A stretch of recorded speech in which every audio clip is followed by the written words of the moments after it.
Under 19 विश्वकप छनौट शनिबार हुने अन्तिम खेलमा नेपाल र अफगानिस्तानको भाग्यको फैसला हुँदै घरेलु मैदानमा अफगानिस्तानलाई धुलो चटाउँदै नवौं पटक विश्वकप खेल्ने नेपालको सपना होला त पुरा। आउनुहोस् सूत्र टिभीको क्रिकेट विशेष श्रृङ्खलामा यसै विषयमा चर्चा गरौँ।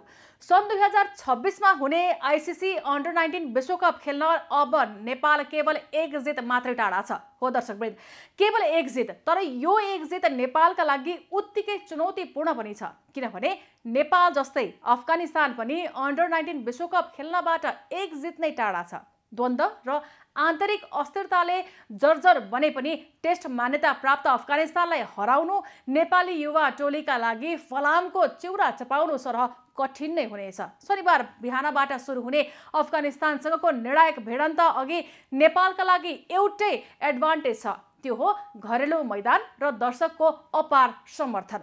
काठमाडौँको मुलपानी क्रिकेट मैदानमा जारी प्रतियोगितामा नेपाल र अफगानिस्तान बीचको विजेता टोलीले जिम्बाब्वे र नामिबियामा हुने अन्डर 19 विश्वकप खेल्न पाउनेछन्। एसिया क्षेत्रको छनौटमा अन्य टिमको सम्भावना समाप्त हुँदा अन्तिम खेल खेल्न बाँकी रहेका दुवै टोलीले समान सम्भावना पनि छ। गत वर्ष दक्षिण अफ्रिकामा आयोजित अन्डर 19 विश्वकप खेलेका कारण पनि दुवै टोली समान दावेदार पनि हुन्। अफगानिस्तानलाई पराजित गरे नेपालले नवौं पटक उमेर समूहतर्फको विश्वकप खेल्नेछ। सन् 2002 देखि 8 सम्म लगातार आइसिसी विश्वकप खेलेको नेपाली युवा टोलीले त्यसपछि भने 2012 र 16 मा मात्रै विश्वकप खेलेकोमा यसपटक लगातार दोस्रो वर्ष पनि विश्वकप खेल्ने योजनामा रहे पनि त्यसका लागि अफगानिस्तान विरुद्धको जित बाहेक अर्को विकल्प नै छैन। मुलपानीमा जारी प्रतियोगितामा दुवै टिमले समान 3 खेल जितेर 6 अङ्कका साथ शीर्ष 2 मा छन्।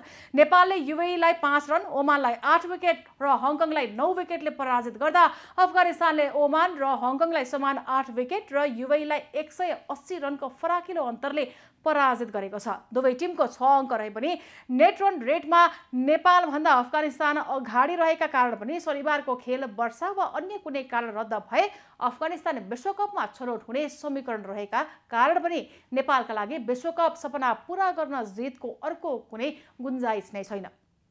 नेपाल र अफगानिस्तान बीच यसअघि मुलपानीमै 3 एकदिवसीय सिरिज भएकोमा उक्त सिरिज अफगानिस्तानले 2-1 ले जितेको थियो। त्यसकारण पनि अफगानिस्तानलाई पराजित गर्दै विश्वकपमा पुग्न नेपाली युवा टोलीका लागि निकै कठिन मानिएको छ।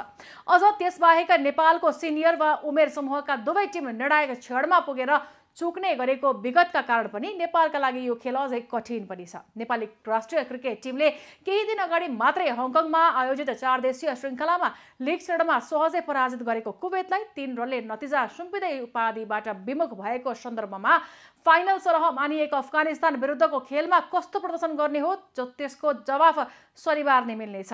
मुलपानी मैदानमा जारी प्रतियोगितामा उत्कृष्ट प्रदर्शन गरिरहेको नेपाली युवा टोली अफगानिस्तानलाई पराजित गर्दै लगातार दोस्रो पटक अन्डर 19 विश्वकप छनौट हुनेमा कतिको विश्वस्त हुनुहुन्छ? कमेन्ट मार्फत आफ्नो प्रतिक्रिया व्यक्त गर्न नभुल्नुहोला। सूचना, जानकारी र मनोरञ्जनको लागि सूत्र टिभी हेर्दै गर्नुहोला।